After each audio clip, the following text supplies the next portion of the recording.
Ladies and gentlemen, we're going to begin shortly. Today's session is going to be in both French and English. We have speakers who speak both languages. So if you require a headset, please may you raise your hand and we will bring you a headset. Let's see. I don't speak French.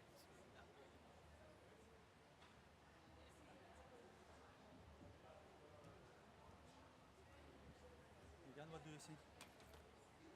You want to Wherever. put the mayor there? Whatever. That's fine. It's fine, okay.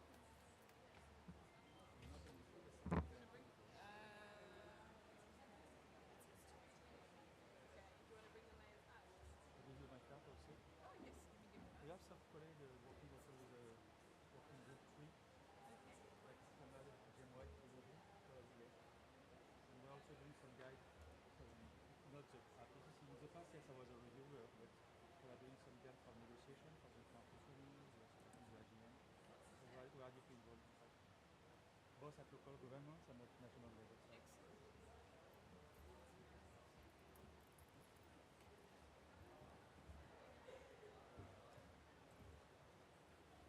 If you read French, I will send you.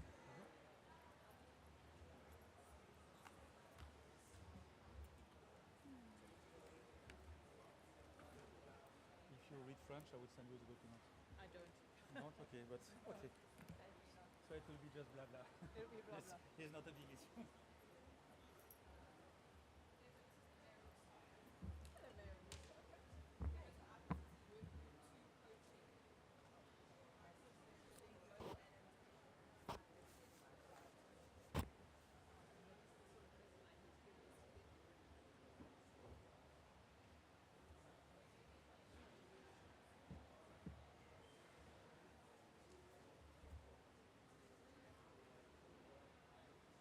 Ronan, il y a la place. Tu peux venir parce qu'il y a eu des changements.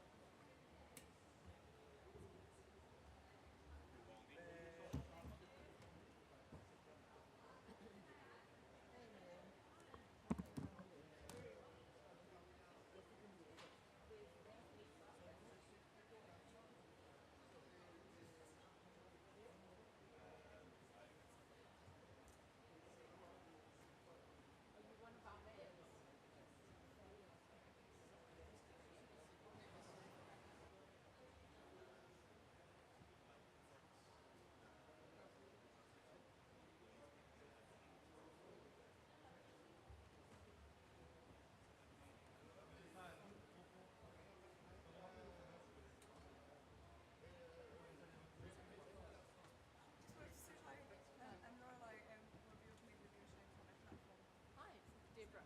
Opa. Everybody know you. Almost everybody knows you. The city's team has been praising Deborah for No, that's months. clear. That's clear. So that's absolutely clear. Non, je fais bien des remarques de couple.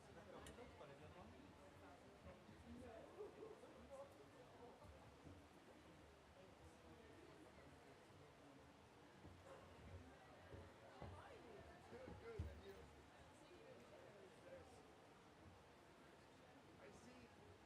I see the first time 20 years ago in Jogo. Yes.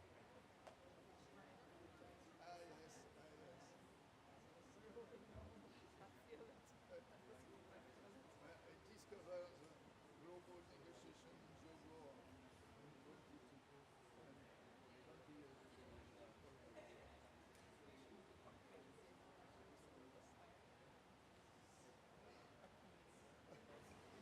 Welcome everyone joining us in person and online to this session entitled Building African Urban Resilience During a Climate Emergency.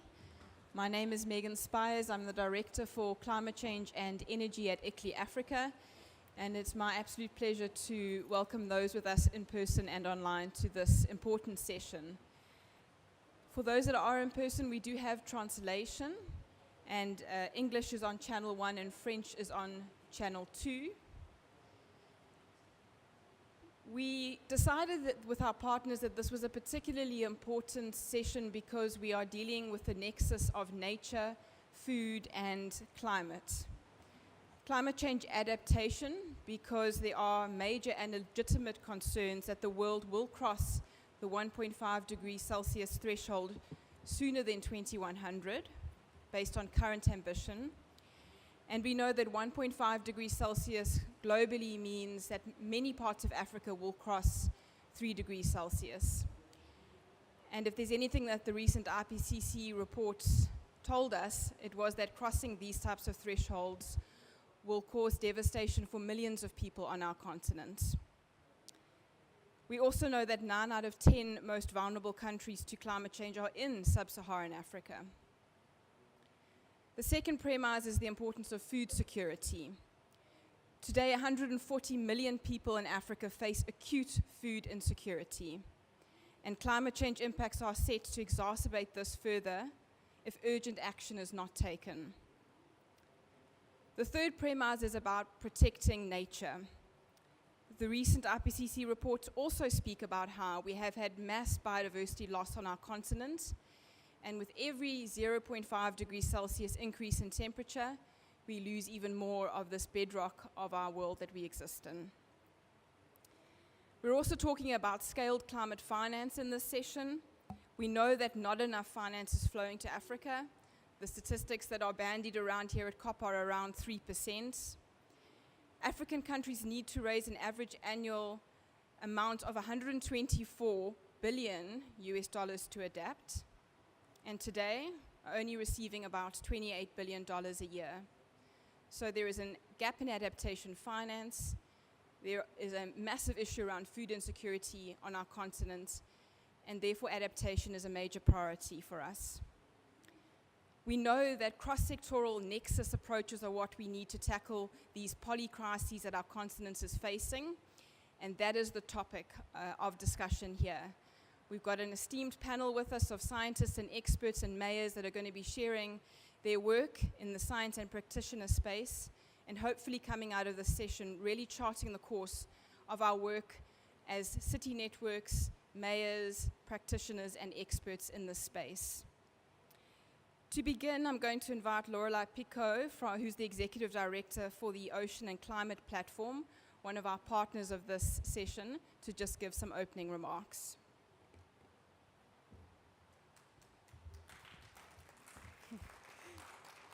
Thank you very much, distinguished speakers, dear friends, the last woman and man standing here tonight at COP27. I am absolutely delighted to be here to welcome you to this important event, building African resilience, urban resilience during a climate emergency. So first of all, I want to thank our organizers, ICLEI Africa, UCLG Africa, Energies 2050, and of course, my dear colleagues at the Ocean and Climate Platform. So I'm very excited to be here for one very important reason. Today is Ocean Action Day.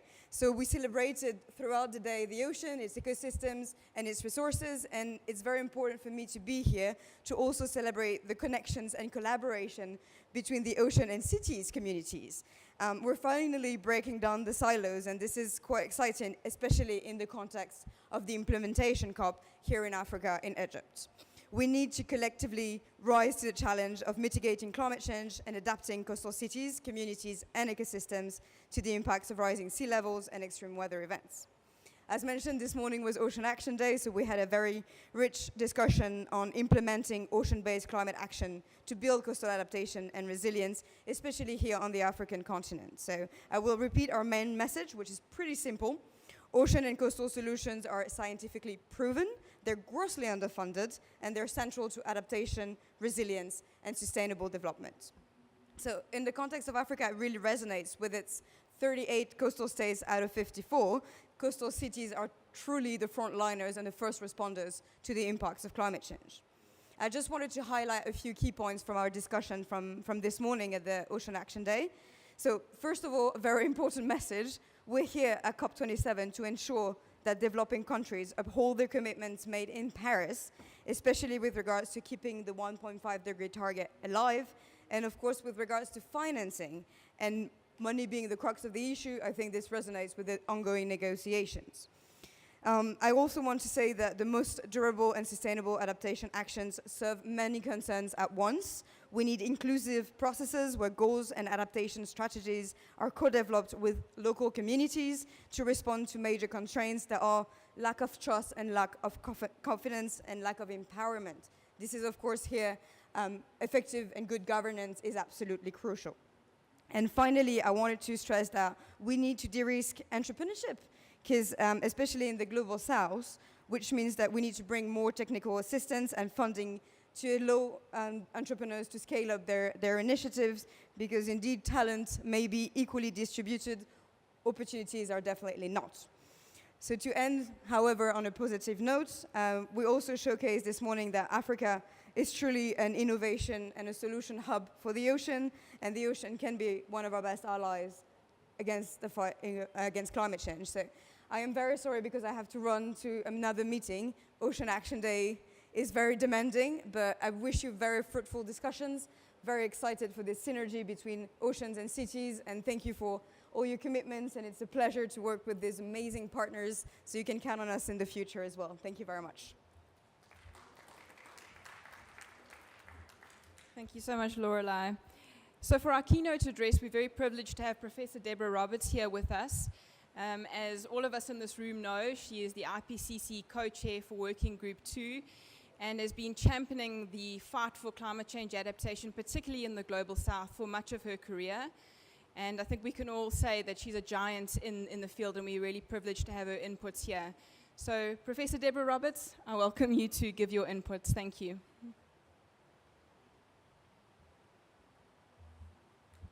Thanks so much, Meg, and good evening to everyone brave enough to attend this session. If you've had a day like mine, you can't quite remember what the session is, why you're here, what it is about. So I'll provide some input so we can all reset and remember what we're talking about. I'll be providing you with some views on what the IPCC, or Intergovernmental Panel on Climate Change, has to say in its recent reports about climate change in African cities. The first thing we have to do is get quite precise with our terminology, because there is no globally accepted definition of urban. So when you consult the IPCC reports, and I would imagine that most of you will have to during the course of your engagement with climate change, because it's the accepted base or source of scientific assessment around the science of climate change, you'll see that Working Group 2, which is the working group which deals with impacts, adaptation, and vulnerability, and Working Group 3, which is the working group that deals with mitigation, both adopt an approach to understanding urban that looks at quite a dynamic and interconnected spectrum. So we consider human settlements across the spectrum, from the very small settlements that you largely find in rural areas, all the way through to the very large metropolitan areas that you see both in the low-income and high-income countries around the world. And that spectrum is really important when we think about how cities and urban areas begin to respond to the climate change challenge. I'm also often asked when I talk about urban, because as Meg said, my particular passion is looking at climate change in cities around the world. You know, why focus on cities? And particularly if you look at the IPCC land report, you'll see that when we look at the spatial distribution across the global ice-free land surface, urban areas only occupy 1%. And so why are we making such a big thing of urban areas around the world? Well, if you look at the Working Group 2 report, we point out that despite the small spatial area occupied by the world's cities relative to the available land, those cities, those urban areas, impact most of the world's non-urban population and the provisioning ecosystems. So those ecosystems that Megan spoke about that are so critical to supporting our lives and our livelihoods and well-being. And urban systems reach out via urban infrastructure, which draws on resources from rural hinterlands. We see connection created by societal ties, family and kinship ties. And in Africa, we see remittances move across the continent between families. We also see those flows of goods and services and people directed by trade arrangements. So urban areas, although small in geographical area, literally reach out into the rest of the world, impacting on the majority of people and the ecosystems around us. So let's zoom into what the IPCC tells us about climate change in Africa. Well, climate change is a here and now thing for Africa. It has been for a good long while. It's not something we talk about in the future. It's a lived experience for the majority of Africans. We've seen an increase in both the average and extreme temperatures. We've seen more frequent and longer heat waves on the continent. Multi-year droughts are more frequent in places like West Africa, but you've just got to look to the Horn of Africa currently, which is going into the 5th year without rain and potentially a 6th year without rain, to see how significant the impact of multi-year drought is. Relative sea level rise has increased around our very extensive coastline. And we're a continent on which the concept of losses and damages has already materialized. We've seen losses and damages in a number of key sectors. We've seen it in terms of biodiversity loss. We've seen it in terms of economic output. We've seen it in terms of food production. And very sadly, we've also seen it in terms of the loss of lives. And what about urbanization on this continent, already so vulnerable to the impacts of climate change? Well, we are currently the most rapidly urbanizing region of the world. The future cities of the world are going to be built here. I met with a representative of the Egyptian government last night at dinner, and he was telling me they are building 42 new cities in Egypt, a phenomenal amount of urban build. But much of this growth, and this is where the spectrum of understanding what urban is becomes relevant, much of this growth is in small towns and intermediary cities, which immediately tells us something about the resourcing of those cities, about the skills base that those cities will draw on in terms of their climate change response. We've also got the highest rate of urbanization occurring in our low-lying coastal zones. And that speaks a lot then to the exposure and vulnerability of our cities in those areas to things like sea level rise and storm surge. And the rate of urban land growth is expected to grow. One can anticipate that if Egypt alone is building 42 new cities. Our assessment also showed us that 70% of African cities are highly vulnerable to climate shocks. Now, where does this vulnerability and exposure come from in Africa? It's not simply related to climate change. It comes from a very complex mix of history. We've got a strong history of imperialism and colonialism. We've got a strong influence of politics on the continent, but also environmental and social factors and economic factors impact on our vulnerability and exposure. And we can see this. If we look to sub-Saharan Africa, almost 60% of the urban populations live in informal settlements. 2/3 of the urban workforce, that's a phenomenal statistic, are informally employed. And that informality increases vulnerability. These are people with very few resources. They're highly exposed to climate change. Also, the extent of urban areas that are going to be exposed to climate change will continue to increase as our cities grow, both in size and in number. And the important thing about climate change is it's not the only challenge we're dealing with in African cities. Climate change interacts with all of the other challenges that we're dealing with. So things like poverty, exclusion, and governance to create a very complex and wicked mix of problems in Africa's cities. So what are the impacts of climate change? I've just pulled out a few that are highlighted in our Working Group 2 report. Our cities are particularly exposed to floods, droughts, and heat waves. So if we think about where we are here in North Africa, our assessment shows us that stress nights are 10 times larger in urban areas than in rural areas. We also see when we experience temperature extremes, we've got more deaths in our informal settlements than other settlement types, and this talks to the high level of vulnerability in society. Urban floods exacerbate the disease burden in our cities through typhoid and cholera and malaria, but that's compounded by the fact that those floods not only bring the spread of disease, but they also destroy a lot of the important infrastructure, such as medical infrastructure. But climate change is one element in considering climate risks in our cities. The structure and form of our cities is the other. And certainly in terms of our assessment, that structure and that form of our cities is currently a greater source of risk in terms of exposure to climate change than things like sea level rise. And so we need to be very mindful of the way we build out our cities, the way we manage our cities. There's also a very high level of socioeconomic impact. The viability of businesses is impacted by climate change, and large numbers of people employed in small and medium enterprises are severely impacted by climate hazards. So what do our reports tell us about adaptation to climate change? Well, the literature tells us that in Africa, the most frequently reported adaptation actions are behavioral changes to floods or variable rainfall or droughts. But excess rainfall is the primary driver of adaptation in our cities. But the responses are largely autonomous. And this means the responses are largely by individuals or households. It's very clear when we look across Africa, our approaches to adaptation are small, incremental, fragmented. They're not equivalent to the challenges that we're facing on the continent. And there's very little evidence, particularly in our cities, of successful, proactively planned adaptation.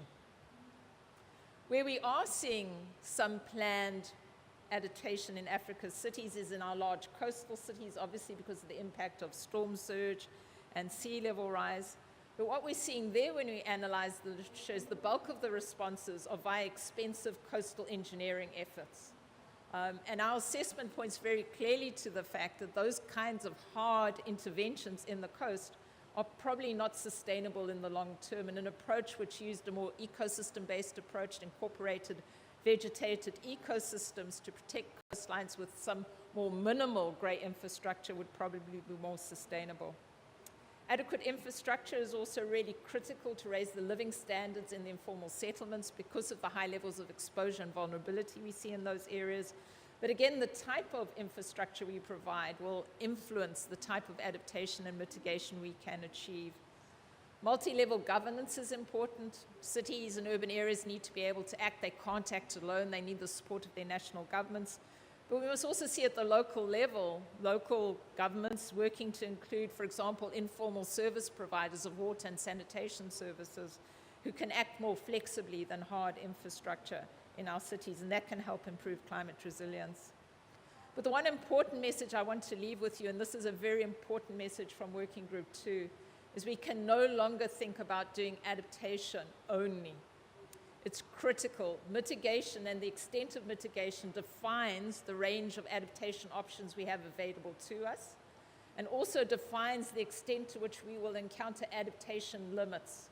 So African cities have to be both reducing risks through adaptation, but also ambitiously mitigating. And we know this from the science. We can go back to the 1.5 report, which already indicated the huge amounts of damage that an increase in global warming of 1.5 compared to 2 degrees will cause for Africa. So we need to mitigate as much as we can. We do that by decarbonizing the energy sector. There's been a lot of debate around that over the last 2 weeks. And transitioning to a more renewable base has a broad variety of benefits. Reducing the reliance on wood fuel and charcoal, particularly in our urban areas, reducing deforestation, desertification, fire risk, and improving air quality and health, particularly in places like informal settlements. It's also important that we engage the non-state actors, which means we need more transparent ways of engaging with stakeholders. We need not only the public sector, but the private sector. We need civil society around the table, identifying the problem and the solutions. And we must account for informality when we're thinking about urban mitigation, because 76% of our urban economy is in fact informal. And so Working Group 2 really offers an assessment of the scientific literature that proposes a solutions framework we refer to as climate resilient development. So that's about risk reduction through ambitious adaptation, together accompanied by ambitious mitigation to reduce greenhouse gases, all with a view to achieving key system transitions in urban areas in the way we are stewards of biodiversity, with the aim of achieving sustainable development. And that sustainable development piece is absolutely critical because it allows us to draw in the equity and justice elements of the climate change response that are so vital in Africa. So how can we enable that urban transition? Well, avoiding the carbon intensive as we build this new infrastructure and cities, moving towards the use of smart technologies and renewable power generation, prioritizing energy access and basic services to improve resilience. We can't separate development from the climate change response in Africa. Urban and peri-urban agriculture is called out in the assessment as important to adaptation potentially, as are the use of blue and green infrastructure, because that can provide co-benefits both in terms of adaptation and mitigation. Obviously, addressing the underlying vulnerabilities in development that shape the situation we find in our cities with high levels of informality, people who are so poor that they're unable to adapt and respond. New forms of urban governance that welcomes everyone to the table, and of course finance is an essential part. And so ultimately the IPCC concludes that Africa's growing urban areas face climate change impacts of growing proportions. This is a here and now problem, it's going to grow bigger, but also provide us with an opportunity for very rapid and transformative change. The 3 IPCC reports are in total about 11,000 pages long. But for those of you interested in the impact on Africa, we've got a small booklet which summarizes that, so you don't have to read the 11,000 pages. So any of you are interested at the end of the session, please come and get a copy from me. Thanks very much.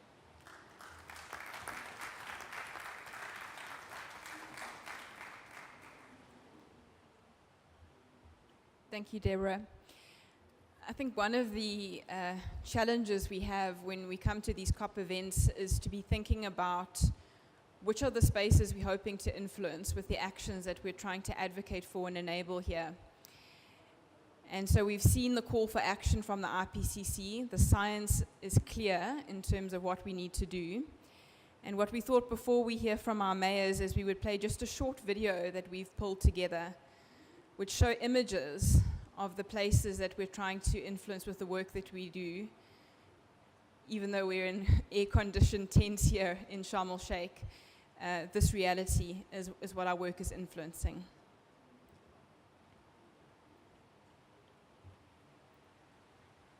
Ahea, ahea, ahea, ahea. The most fertile soil on earth is inside us. The open mind, the open heart. Here in the ever-changing city, an ever-expanding territory where we meet and gather, commute to or from, a place we become part of over time, over generations, through the cycles of change beyond loss, devastation, bringing our best to the pulsing heart of the market, the closest piece of open ground rising above the refuse mound, navigating precarious bridges or grounded on the peripheries, wherever we are, there is the call of the soil, the surge of life. Yeah, yeah, yeah, the open mind, the open heart, fertile soil, inside us. If you slow down to witness, to listen, you will hear and see beneath the traffic, the concrete, the tarmac under our busy feet, an invisible wisdom winds its way into the everyday. So we find our ways to grow, cultivate, harvest and brew, make and remake, preserve parts of ourselves, pieces of home we can smell and taste. Wherever we are, we continue to generate nourishment, essential fuel for our bodies, indigenous recipes to serve our continued mobility. Yeah, yeah, yeah. The most fertile soil on earth, the open mind, where imagination and intuition keep sprouting innovation, a healthy competition. See this explosion of color, this fusion of flavor, even when it seems there may be no way, no water. Tapping into hidden wells of resilience, even if no space seems free of the poison or pollution, torn webs of family, community, erosion, forced migration. Still, we follow the compass of compassion, weaving threads, sowing seeds of collaboration. Age or practice and tradition, repairing connection with each other, with the land. The most fertile soil on earth, the open mind, the open heart. So long we have traveled these paths, inhabited these villages and these cities. When we finally surrender our bodies, accompany the future ones in spirit, they too will be called to remember. Remember, nothing grows without a seed, without roots. Nothing grows without a seed, without a past or previous form, just as each day's passing feeds the fullness of night, the sure arrival of dawn. What will they seed? What will they plant in these cities? What will they harvest in their field of dreams? Yeah, yeah, yeah, yeah, yeah,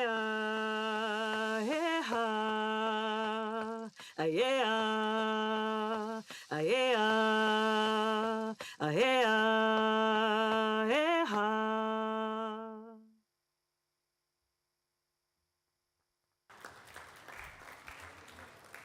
Hopefully we're feeling a bit inspired at 7 p.m. on one of the last days of COP after those images and the beautiful poetry. We're going to hear now from our mayors, and I'm going to start with Mayor Sefiani, who's the mayor of Chefchaouen in Morocco. Mayor, you're welcome to remain seated there if you'd prefer. So we've heard the call from science, and we also know that to be able to implement what science is asking us to do, it was one of the last bullet points on Deborah's presentation, is finance. And Mayor Sefiani, you represent many global organizations, including in leadership within ICLEI. And just this week, you addressed the 5th high-level ministerial dialogue on climate finance on behalf of the local governments and municipal authorities constituency. Mayor, what from your perspective, of course in your work in Chefchaouen, but also your global leadership role, are the key levers that we need for urban areas to move forward in this climate change fight? And in particular, what was your call at this ministerial and throughout these weeks of COP around finance for cities?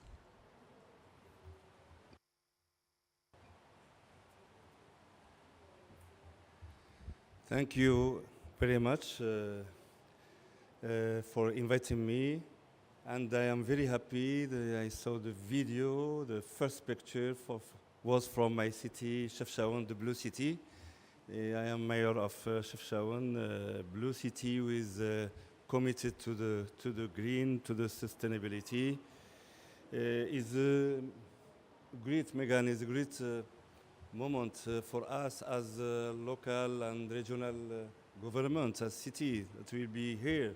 And we are happy and we are optimistic of the organization of the first ministerial meeting that will be tomorrow, and the official launch of the surge initiative for sustainable cities. So we know that without cities we can't implement climate agenda, sustainable development goal agenda, and all the global agenda. But with cities, we can do it. So for Africa is a challenge for Africa. And many items that are crucial and very important in Africa. And energy, for example, energy, more than 40% in Africa don't have electricity. Is a great challenge now. And 6 million and 40,000 inhabitants, 600 million. And another challenge is food, and we speak about food system in Africa. So the conventional food system is the central driver of climate change, contributing to 37% of global greenhouse gas emissions. Functioning ecosystems on the other hand, are crucial carbon sinks, capturing 29% of global emissions. A shift towards sustainable agriculture and land use practice is therefore a crucial action for climate change mitigation and adaptation. Climate change induced shocks such as droughts, flooding, pests, and irregular weather patterns severely impact food production. This, in turn, restricts access to safe, affordable, and nutritious food, with marginalized people feeling the brunt of the burden. Climate change adaptation and mitigation is therefore key in developing sustainable food systems that can achieve food insecurity, social equity, economic development, and environmental sustainability. African countries are vulnerable populations experience the brunt of the burden of food insecurity and climate change. Food insecurity increases by 5 to 20% point with each flood or drought in sub-Saharan Africa. Climate change has supply and demand side impacts on the food systems. Therefore, need to apply a strategy to transform our food system for climate change mitigation and adaptation. By adopting sustainable agriculture practice, such as climate-smart agriculture, sustainable intensification, precision agriculture, etc., will limit the disruption to the food system caused by climate change. In other words, this can streamline efforts of climate change adaptation and strengthen resilience. The food systems agenda has historically been missing from global fora on climate change, such as COP27. This year is the first time in COP's history that food is included in the agenda. This signals the recognition of food systems as both a contributor to a victim of and a potential solution to climate change. Cities need to be prioritized in the fight against climate change and food insecurity. Cities account for 70% of global greenhouse gas emissions, with 70% of food currently destined for cities. In the context of Africa, this is even more pertinent as a result of rapid urbanization, growing urban poverty, and increasing levels of food insecurity. The African urban population is expected to increase by 60% by 2030, with the majority of people living in urban areas where food insecurity is perpetually increasing. Developing coherent strategies and policies for achieving food security for Africa's growing populations has become a matter of urgency, particularly in light of the cascading impacts of climate change on food systems outcomes. Governance approaches that are cognizant of the complex interlinkage between urbanization, development, and food systems are key to addressing the negative externalities of food systems, such as environmental degradation, unequal access, and food insecurity. Chefchaouen is in the process of developing more local, cultural, and sustainable approach to food system governance that give value to local products and priorities the circular economy. This is based on the recognition that food as a deeply culturally linked phenomenon. Chefchaouen has been recognized as intangible heritage of humanity by UNESCO in terms of sustainable food culture, Dieta Mediterranea. Residents of the city and food system actors are encouraged to buy and consume products that are produced on a local level through proximity markets, as such neighborhood markets where rural inhabitants and urban food producers can sell production. Thank you very much.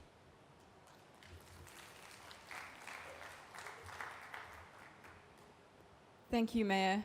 Wonderful to hear of all of the work on food security, certainly very inspiring to other cities with us here and also tuning in virtually. I'm now going to turn to Mayor Chitangala, who's the mayor of Lusaka. And we've had many conversations, Mayor, around the challenges that your city faces, particularly from a flooding perspective. But your city is also a leader in the climate change space, has also implemented very many climate change adaptation and mitigation programs and projects. What would you like to share for this audience in terms of both the challenges you face as Lusaka, but also some of the solutions that have been implemented under your leadership?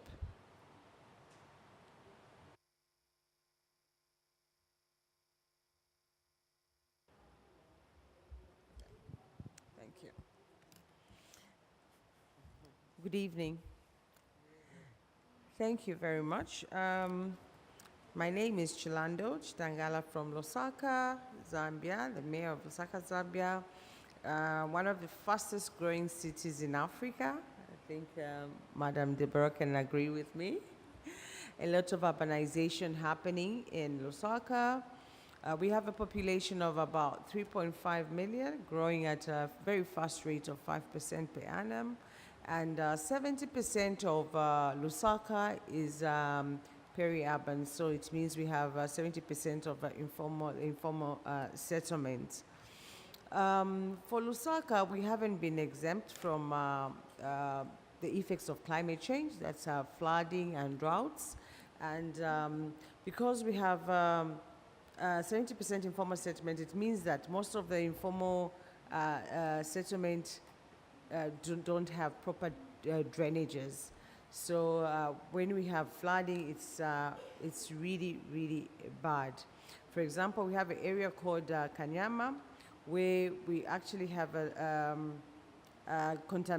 water, the groundwater is also contaminated. So that is really a danger to the people. But what we've done is we've been working with other stakeholders and partners in the city. For example, we've been working with Lucy to help us with securing underground water. And apart from Lucy has about 33 members. That includes the private sector, public sector, and government itself. So working with Lucy, we have been training, we've been training our communities with capacity building, and also just making sure that they understand how important it is to fight climate change. So what we've been doing is training the very lowest groups in the community. These are the WDCs. The WDCs are the lowest we call them the lowest governance, right at the bottom. These are people that live in these communities. So we've been training them so that they educate the people on the effects of climate change, and they are the ones that actually feed the information back to us. So what we've done is we're using a bottom-up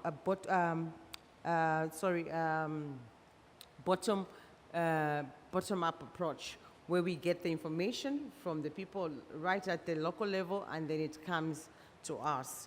So some of the things that we've been doing in the communities is urban wood preservation, and also we've been trying to teach the people at the ground about allocation of land and just protection of recharge areas. What used to happen before is, even when we have a recharge area, these pieces of lands could be allocated and made to accommodate people build houses there. So what we've done now is people understand that they're not supposed to do that. And what the council has done is we passed it through full council so that we shouldn't allocate the wetlands, and we must protect our well fields. So that is some of the things that we're doing. And then flood management in places like Kanyama, of course, we've developed a climate proof, which helps us, and also we've built a drainage.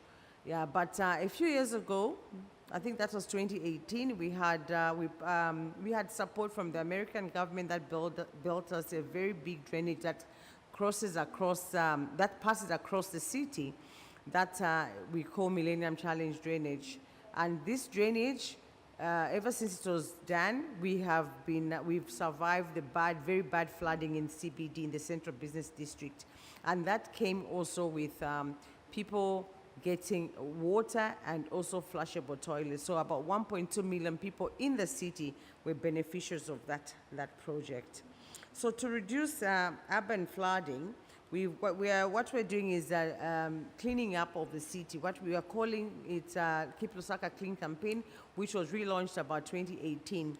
So this is something that I, as a mayor of the city, have to champion every last Saturday of the month with the councillors. And it has worked, but the problem that we have is sensitization. We've been doing a lot of sensitization. People are failing to own the Keep Lusaka Clean campaign. That has been a bit of our challenge, but we have to keep on doing the sensitization. And sensitization means the council has to have funds for such. And then also we have to teach them about solid waste management. What happens is people that don't pay subscription to the solid waste collectors throw garbage into the drainages, and then the drainages are blocked, and when it's time for flooding, we have very bad flooding. But also to try and also teach them that it's important that we plant trees. The mayor has what we call Plant a Tree with the Mayor, and I hope in the next few years we'll plant about 1 million trees. We have banks that have come on board, and also other organizations that have come on board. So far, we planned that in 1 year at least we should plant more than 30,000 trees, and that is working very well. But we also have to encourage people, especially people that deal in timber, that they must also take part in the planting of trees and just cleaning of the city. It's important because if they're the ones that have a livelihood in the timber business, then it is their responsibility to replace the trees in the city. And then the process of trying to have a bottom-up approach, that was the first time that we're using it, and this was so good because it just meant that people now would own whatever we bring up. Whatever policies we're bringing up, they would own it because it came directly from them. So we're very happy that this process worked very well, and the people own what we're supposed to implement. And then apart from that, the training that I mentioned about the WDCs, that is the lowest governance structure, has worked very well because they are the ones that go in the field and collect the data and also help us with just identifying all the problems that are in the communities. And apart from that, what we've done is we've introduced what we call junior mayor, and this is for the youth in schools. They have a mayor, a deputy mayor, and they have 38 councillors. For this junior mayor has worked very well because they help us in the sensitization of the community, and also just taking awareness to the communities on climate change issues, and they bring us feedback. So when we make decisions, the decisions that are coming from the grassroots. And then what we have also done is we are able to efficiently take part into the development of policies with them, because now it's from them to us. So it has worked very well, and then we escalate all this to central government.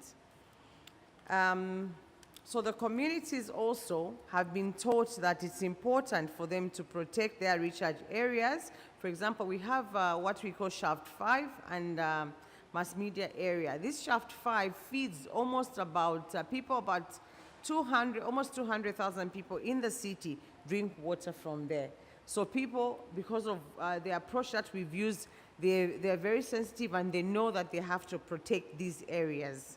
And then also, Lusaka City Council, we've developed a local area plan that is also reflecting water securities in five areas. That is solid waste management, protection of those same recharge areas, climate mitigation and adaptation measures, and that includes also the tree planting that I just talked about. And we've also managed to train those same 33 WDCs and also 2,800 community leaders. So these are the community facilitators. We call them zonal leaders that go out and reach out to these people. So far, we've reached out to people in this, the climate change campaign, to over 5,000 people, and we hope that we could reach more. This is just a project that started. But with the kind of population that we have, we need to reach out to more people. But this involves funding. Because of lack of funding, we are not able to reach the good numbers. But all these things have worked out so good because it has we have improved accountability, and also we've included gender, and there's been a lot of there's been gender and social inclusion in all these things that we take part. And then Lusaka city, being the hub, the economic hub of Zambia, we are the ones with one of the biggest market in the city. So where food security is concerned, the districts that are nearby, they're the ones that produce food for the city. But we've had a challenge because we don't have a good storage system at this market. So we've been working with our university, the biggest university in Zambia, University of Zambia, and other partners like HIVOLS, to find a solution. Because what has been happening is when these farmers bring food to the city, this is the big market that distributes now to all the other districts, and then people come to buy in bulk and go and resell. But then if they don't resell, they don't manage to sell all their product goes to waste. So this has been a very big challenge where food security is concerned. So we are hoping that with the partners that we have, we can invite probably other partners so that we build a storage system so that we can make sure that the food can have a good shelf life, and then our farmers can continue reselling their products. So HIVOLS and other partners have been trying to teach our farmers for value addition to their products, where they can dry the foods or make juices. For example, tomatoes, they can dry the tomatoes or make tomato juice. So what happens is there's been a very bad picture that I saw a few years ago, I think like 2 years ago, where a farmer couldn't finish selling their tomatoes, and they just threw almost a whole truckload of tomatoes. So that was very sad, because then there was no value addition in that one. So HIVOLS is training these farmers on value addition, and then under the Bloomberg, we had a project that we had applied for, and this was converting waste to liquid fertilizer. This is also to promote urban gardening, and I think we are hoping that we could have support, finance in this one, because this worked out to be so good, and we would like to encourage the people that live in our city to do urban gardening. Yeah. So this was tested, and it proved as a valuable project. In conclusion, nature-based solutions, they improve partnerships and leverage both financially and human resource. Using the human right-based approach, we have empowered the communities who are parts of the decentralization process. This is the first time that the Council has given power to the people to help in the planning process. Yeah. Thank you, Mayor. I'm left with one concluding thought, which is, do you sleep? I beg your pardon? I'm asking, do you sleep? No, I don't sleep. I don't. That's a good one. Especially now, I just received the message that one of my bus stops is flooding because the rainy season, so I haven't slept. Exactly. Okay. Yeah. So, I mean, this is what we always find so inspiring as ICLEI, is when we hear the work that our mayors are doing and their teams are doing, and the dedication with which they serve their citizens and their communities. And it's why we're all advocating so much that more finance, particularly for adaptation, flows to cities, because it is our mayors that know what is best for their communities. And the mayor of Lusaka shared so aptly how there's direct engagement with communities at the finest of scale. So thank you so much, Mayor. We're then going to turn to the Mayor of Banjul. Banjul is in the Gambia, Mayor Rohi Lowe. And we perhaps, Mayor, could reflect a little bit on your gender work. You are a major gender champion. You're president of the Network of Locally Elected Women of Africa. And that is a tremendously important role because it is the women in Africa that are often the most vulnerable to climate change impact. So we'd love to hear from you, Mayor, in terms of your work in Rafela, but also the work that you're driving in your own city, particularly as it relates to gender equality. Thank you.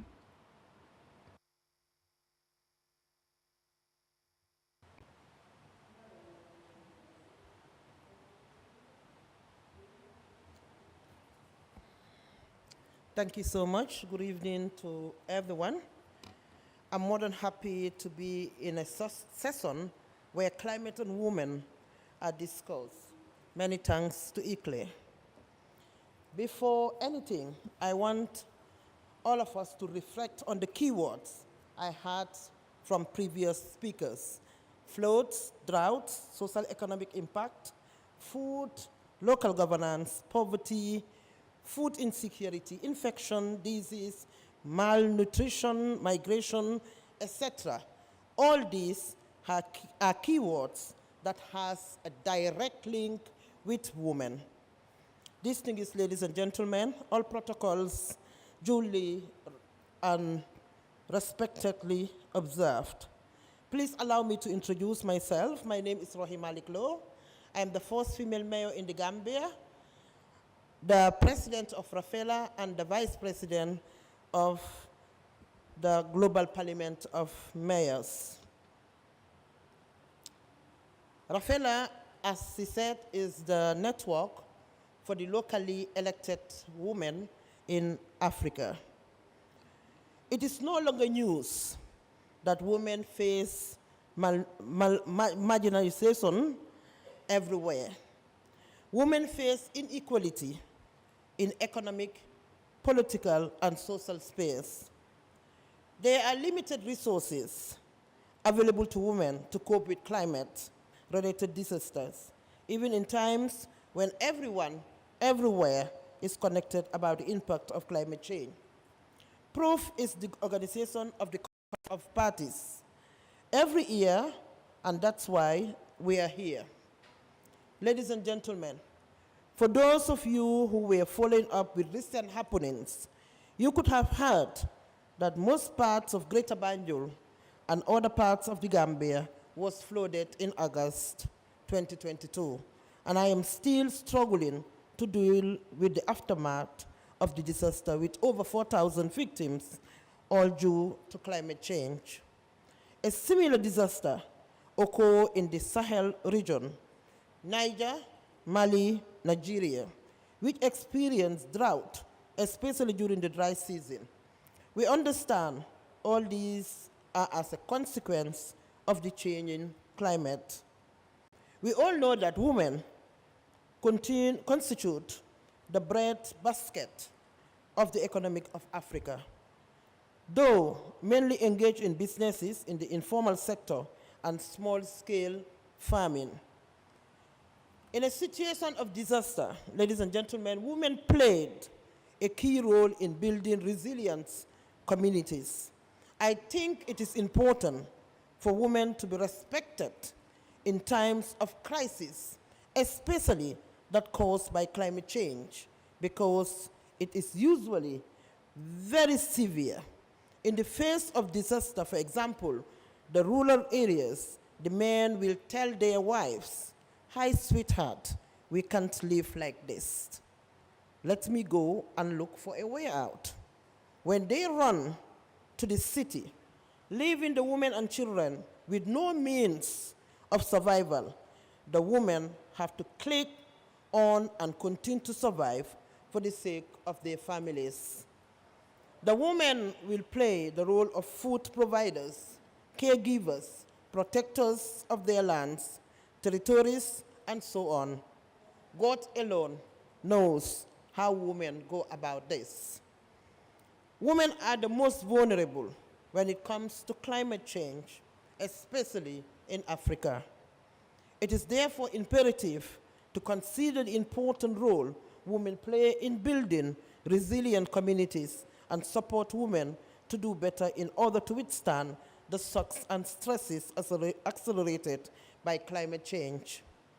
Women are victims of the disaster, but at the same time, they are agents of change. It is critical to prepare communities with new thinking, tools and resources to adapt and prevent future crises from hitting very hard. The importance of gender equality and disaster risk reduction, as well as the need to promote women's right to food, shelter, and livelihood recovery components cannot be overemphasized. Gender equality integration in climate change adaptation must focus on economic empowerment and improving the self-esteem, confidence, skills, and knowledge of the woman.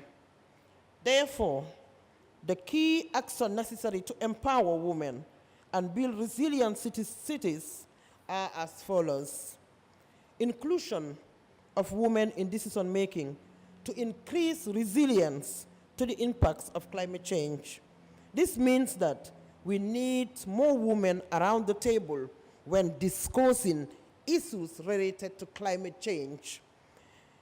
Investment in women's social, ecological, and economic capacity for an investment in a climate resilience future. Provide opportunities for women and girls to build bonds by creating and supporting networks across and outside their communities.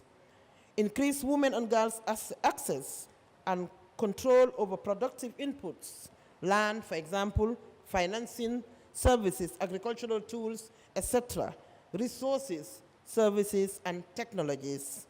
Work with communities to empower women and youth in collective action processes, including disaster risk reduction, natural resources management, and social protection. Engage gatekeepers like husbands and our husbands, parents, traditional leaders, and community leaders in the design of programs aimed at improving women and girls' skills, economic opportunities, and empowerment. The necessary to provide a specialized support system for women and children who are impacted by natural disasters, as they are uniquely vulnerable. Ladies and gentlemen, I think it will be necessary to say that in August 2022, when I experienced the flood in my city, nobody was there to help other than UCLG Wall. Emilia Sachs, who is a woman, was there at my doorsteps because she understands issues, and this is why it is always important to empower women. Empower us, and we will change the world. I thank you all.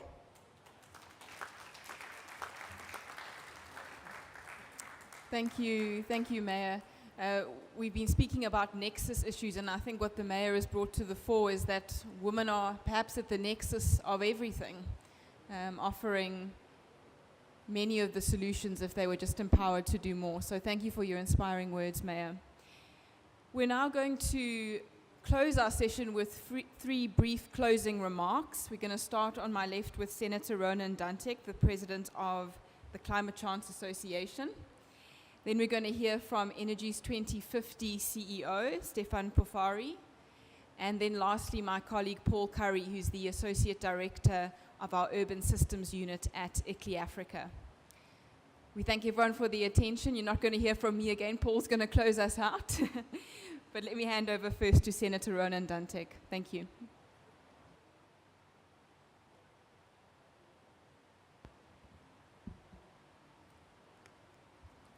Maintenant.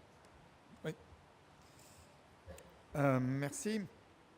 Donc, il m'était proposé de peut-être refaire un peu une synthèse plus transversale des différentes interventions. Moi, il me semble que ce qui a été dit cet après-midi, c'est d'abord très fortement, et j'avais noté la phrase de Debra, qui était de dire que le changement climatique, c'est une expérience vécue tous les jours. Nous ne sommes pas sur quelque chose de théorique, nous sommes sur ce que vivent aujourd'hui dans leur chair, dans leur vie quotidienne, beaucoup de gens en Afrique et beaucoup de gens partout dans le monde. Moi, je viens d'une région en France qui est connue parce qu'il y pleut très souvent, voire plusieurs fois par jour, et on sort d'une sécheresse terrible auquel on n'était pas habitué. Donc je pense qu'effectivement, nous sommes dans l'urgence de cette action. À partir de là, moi, en écoutant toutes les interventions, il me semble qu'il est important quand même, pour l'action publique, d'essayer de se dire, à partir de là, quelles sont nos priorités, quelles sont les actions qui vont avoir le plus d'impact rapidement. Tout d'abord, je voudrais insister, j'ai longtemps été le porte-parole climat de CGLU, donc on a beaucoup travaillé avec ICLEI, que sans le renforcement des capacités locales, on ne peut pas y arriver, et ce n'est pas le maire de Chefchaouen qui me démentira. Je crois qu'au cœur du sujet, il y a quand même, et c'est vraiment une question forte pour le futur de l'Afrique, le renforcement de la décentralisation, le renforcement de la capacité des autorités locales.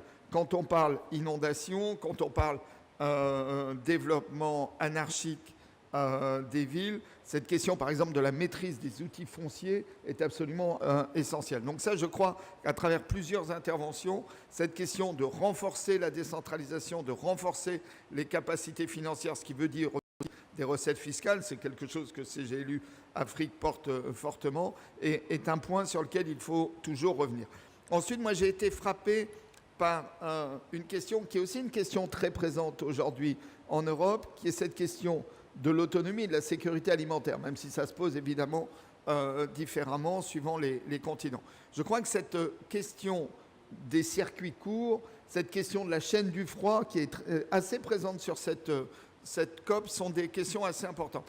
Et il faut vraiment, et là aussi j'essaye de dire voilà, un certain nombre de priorités qui sortent des interventions, il me semble que travailler effectivement toute la chaîne de la production alimentaire à la commercialisation est certainement un des grands enjeux pour avoir des territoires plus robustes et qui vont s'adapter au changement climatique en rajoutant évidemment, et c'est des questions là aussi qui se posent partout dans le monde, le fait d'avoir des capacités de changer les modèles agricoles, ça veut dire de la formation, ça veut dire de la recherche, parce qu'évidemment, le climat est en train de changer. Mais en tout cas, je crois que autour de cette question de l'autonomie alimentaire, il se joue quelque chose d'extrêmement important.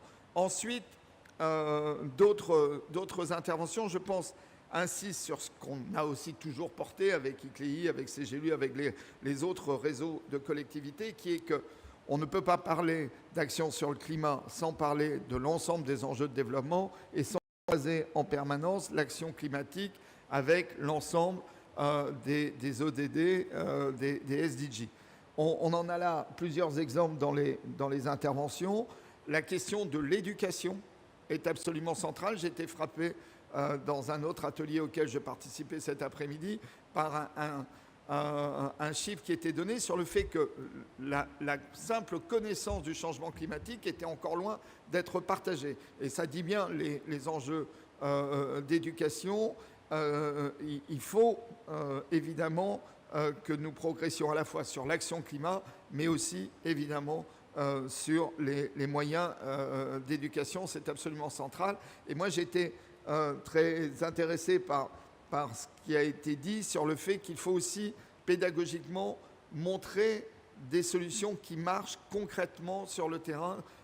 Et la question des déchets revient souvent de manière didactique, pédagogique. C'est aussi ce qu'a fait par exemple beaucoup la ville de Dakar dans le cadre de son plan climat et a utilisé la collecte de déchets comme élément de mobilisation, notamment de la jeunesse, ça a été dit. Et puis évidemment, quand on évoque ce croisement avec les objectifs de développement durable, il est évident, et c'est évidemment une question qui revient beaucoup et de manière totalement logique et légitime, que cette égalité homme-femme est absolument central et que si on ne progresse pas sur l'égalité homme-femme, on ne progressera pas sur l'adaptation au changement climatique. Donc voilà quelques points que je retiens des différentes interventions, mais je crois qu'on est dans ce moment où, face à un changement climatique qui s'accélère, et j'aurais pu parler aussi de la montée des eaux, mais ça recoupe les questions de planification urbaine, je crois que face à ce moment où on est maintenant dans le dur, et ça va encore se réchauffer, on le sait, il est temps aussi qu'on soit capable finalement de hiérarchiser les endroits où il nous semble le plus utile, le plus efficace, le plus urgent d'agir pour avoir des territoires les plus robustes possibles, parce que c'est toujours l'action territoriale qui est évidemment au cœur du sujet, donc des territoires plus robustes face au défi qui est devant nous. Merci.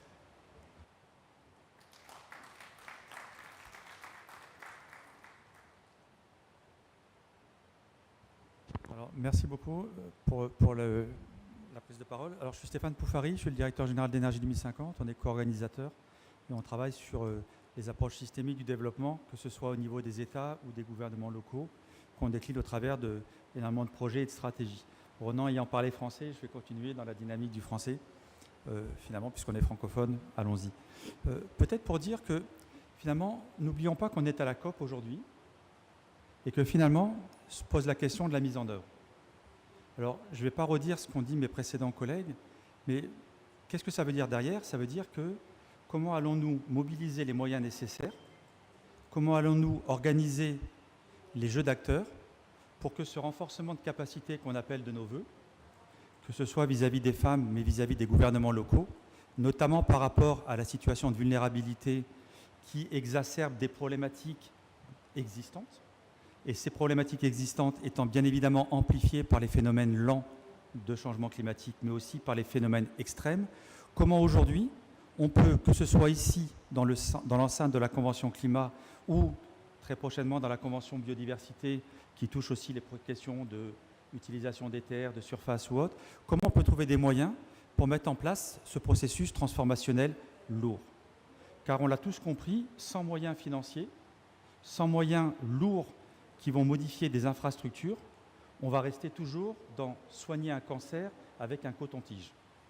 Et on va arriver à des solutions qui ne seront pas durables. Alors la question qu'on peut se poser, c'est est-ce qu'aujourd'hui, dans les mécanismes qui existent ici, à la COP, est-ce qu'il y a des mécanismes qui peuvent être mobilisés pour anticiper les aménagements, les modifications, les transformations à faire? Et est-ce qu'il y a des mécanismes qui sont capables aussi d'aller sur des secteurs qui ne sont pas aujourd'hui au cœur des mécanismes existants pour financer, à savoir des réponses? On parle toujours des pertes et dommages parce que c'est des pertes et dommages, mais pas que. Et sur les questions d'adaptation, comment on va réussir à mobiliser tous ces financements pour qu'ils arrivent avec une granularité chez les élus? Parce que c'est bien d'appeler de nos voeux la finance qui doit descendre, mais là, de rien, elle ne descend pas. Et toutes les solutions dont on parle ici, c'est des solutions héroïques par rapport à des situations de souffrance et d'urgence, mais qui ne font pas réparer l'origine de la source. Prenons l'exemple des inondations. Ce n'est pas qu'une compétence locale, ça va être aussi par rapport aux usages qui sont en compétition et qui vont faire qu'à un moment donné, même si la ville organise des infrastructures pour absorber mieux cette contrainte, elle va se retrouver en vulnérabilité par rapport aux territoires voisins. Et ça, on n'en parle pas. Et pourtant, c'est une réalité. Quand on parle de la production alimentaire, la ville elle-même, elle est en compétition avec son modèle de développement non planifié. Quand on parle de la ville qui doit générer de la fiscalité, quand même j'ai de la décentralisation, moi j'ai un problème, quand j'ai une économie informelle, je ne capte pas de la taxe. Je ne planifie pas des infrastructures, et moi en tant qu'aménageur, nous on fait des projets, moi j'ai un problème. Et je ne peux pas discuter parce que la capacité fiduciaire de la ville n'est pas à la hauteur des aménagements qu'elle doit mettre en place, quand bien même elle a cette capacité. Et là, on rentre dans un écosystème très complexe, et c'est là qu'on doit travailler tous ensemble, parce qu'entendre des villes qui réparent, c'est extrêmement douloureux, parce qu'il y a de l'humain, il y a des personnes qui souffrent, mais à un moment donné, on doit peut-être se poser la question comment l'organiser. Alors là, évidemment, les grandes coalitions d'acteurs, c'est essentiel. Je pense à CGLU Afrique, je pense à CGLU Monde, je pense à ICLEI Monde, ICLEI Afrique, les constituencies, mais pas que. Les autres acteurs comme nous, les ONG environnementales qui travaillent sur les sujets techniques, on est tous là autour de la table pour mettre en place des solutions. Et là, il va falloir qu'on arrive de gré ou de force à faire entrer dans les mécanismes financiers existants des additionnalités qui n'étaient pas prévues dans les textes de base. Parce que la résilience d'une ville, elle n'est pas prévue. Je suis vraiment désolé, elle n'est pas aujourd'hui prévue, et fort à parier que demain, elle ne sera pas prévue. Et même si demain, on met un fonds de type les mesures de riposte de Sinai, elles ne seront pas adaptées au volume. C'est aujourd'hui tout le débat des pertes et dommages, tout le débat de ces mécanismes de financement. Le volume financier ne sera pas nécessaire et suffisant pour répondre aux besoins des villes, qui ont un besoin de réparation, d'urgence, d'anticipation et d'accompagnement dans la planification. Et aujourd'hui, on ne sait pas faire. Alors, quoi faire? Comment faire? Peut-être se poser la question de tous les mécanismes qui sont ici autour de la place. Il y a une trentaine de fonds qui ont été lancés ici à la COP. Des fonds d'assurance, d'autres fonds qui sont nouveaux. Comment les villes vont pouvoir émarger à ces fonds? Ce n'est pas prévu. C'est toujours pas prévu parce que la plupart de ces fonds, même les fonds d'assurance, sont basés sur des conditionnalités régaliennes. Et là, moi, j'ai un problème à nouveau. C'est quand je fais un projet avec une ville, j'ai le problème du financement. C'est que la ville, elle a un taux d'endettement qui est limité, elle a plein de capacités où on lui met des verrous, quand bien même elle a la connaissance. Et c'est ça qu'on doit faire tous aujourd'hui. C'est un message probablement assez révolutionnaire pour se dire qu'on doit créer spécifiquement par rapport aux risques, à la vulnérabilité, notamment alimentaire, notamment par rapport aux sécheresses, aux événements extrêmes, qui eux sont les plus faciles à faire. Mais quid des phénomènes lents? Quid de la modification de la morphologie de la ville qui n'est pas prise en compte par ces processus? Et quand je parle de morphologie, ça veut dire quoi? Toutes les infrastructures, toute la morphologie énergétique, la morphologie thermique, la morphologie dynamique de compétition d'usage de l'eau, de compétition d'usage alimentaire. Et là, aujourd'hui, on plaide pour que les villes s'emparent de ce sujet et ne demandent pas simplement à décentraliser, mais demandent à organiser un partage, je vais employer un mot contradictoire, régalien de la ressource, pour pouvoir non seulement travailler en amont, mais aussi travailler en aval sur le long terme. La réparation ponctuelle ne permettra pas de répondre à la question de la résilience et de la vulnérabilité des villes. Et c'est un message que j'aurai véritablement demain dans le dialogue ministériel, dont parlait mon ami Mohamed. Il faut qu'à un moment donné, ces mots-clés sortent. On ne peut pas imaginer que les fonds d'aujourd'hui répondent à la question de la vulnérabilité alimentaire au niveau de la ressource en eau, sanitaire, de planification des villes. Les outils n'ont pas été dimensionnés pour et ils doivent l'être. Voilà. Je vais m'arrêter là parce que probablement il y aura des échanges et je pense que c'est des mots essentiels. On est en fin de COP, on n'a pas abordé ces sujets. On a légèrement parlé d'un fonds pour les pertes et dommages qui très clairement ne sera pas dimensionné comme il se doit par rapport aux modalités de mise en œuvre dont on parle ici. Voilà. Peut-être ma contribution par rapport à la réaction de mes différents collègues et amis.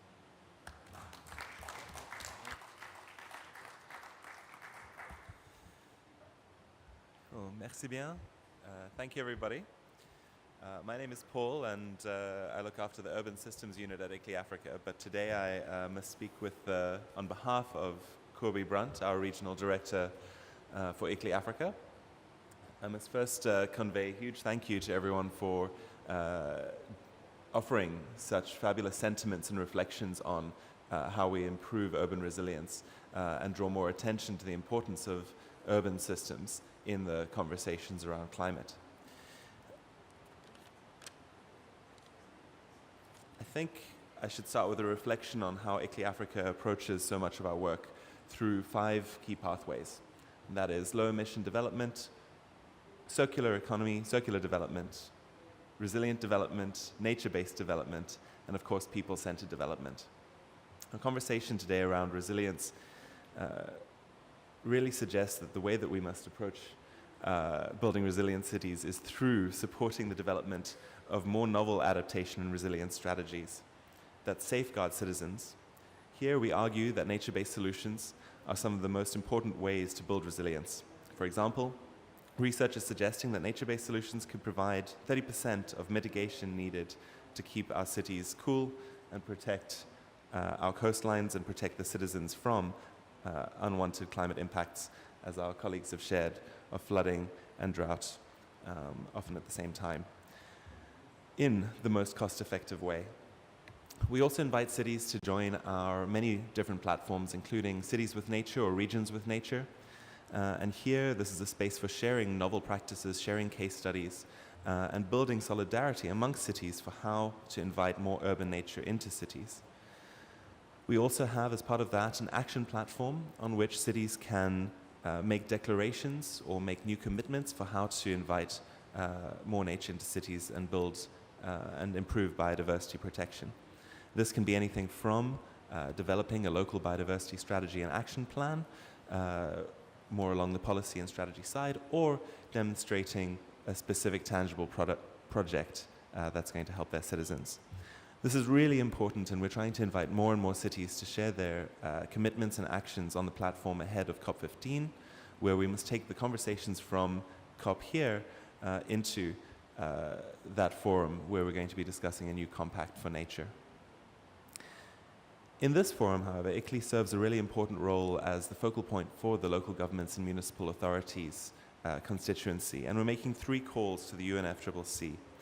The first is that we have to integrate urbanization and multi-level cooperation as essential elements of meeting the ambition and implementation of the Paris Agreement. We asked to welcome the SURGE initiative. This is the Sustainable Urban Resilience for the Next Generation initiative, which is exploring elements which are often forgotten in conversations around climate, such as food, building materials, waste. We need to welcome this, as well as the first ever COP27 ministerial meeting on urbanization and climate change. And we want to encourage further COP presidencies to welcome these ministerials as a frequent occurrence in future COPs. We want to invite the UNFCCC Secretariat to label urbanization as a standing agenda item under the UNFCCC topics, so that these conversations can continue to build momentum not only in the communities who know that sustainable cities are important, but amongst global sustainability and resilience champions.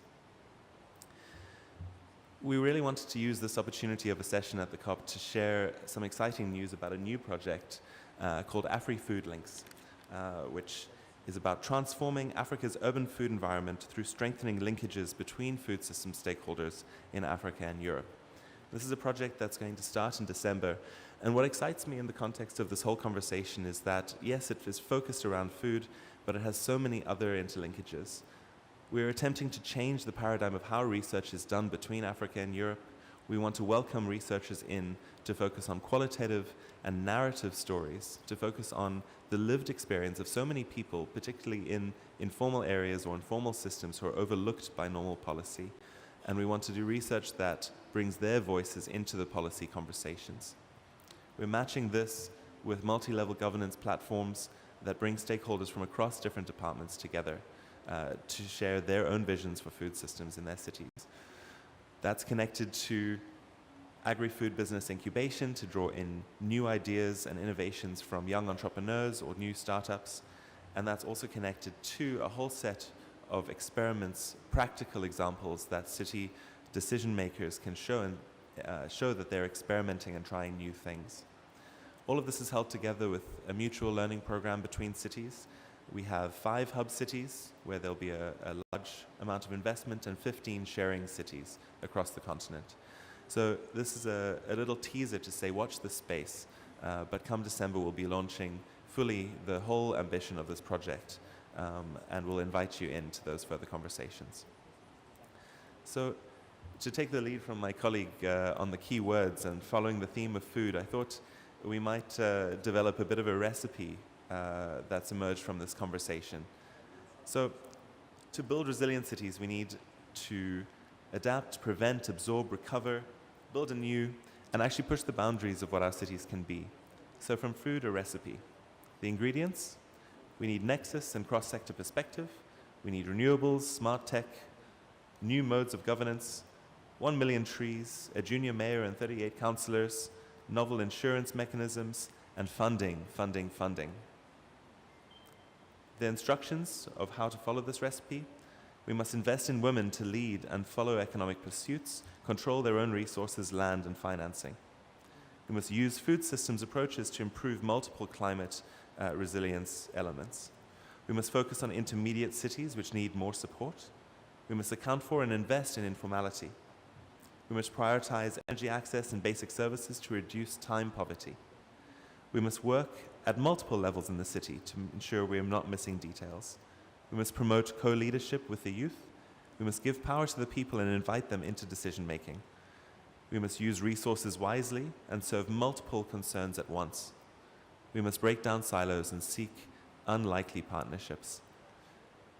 And finally, we must call for more financing to meet the needs of cities. More financing, more resources. We have to connect all the above to gender and women. Our cities are evolving fast.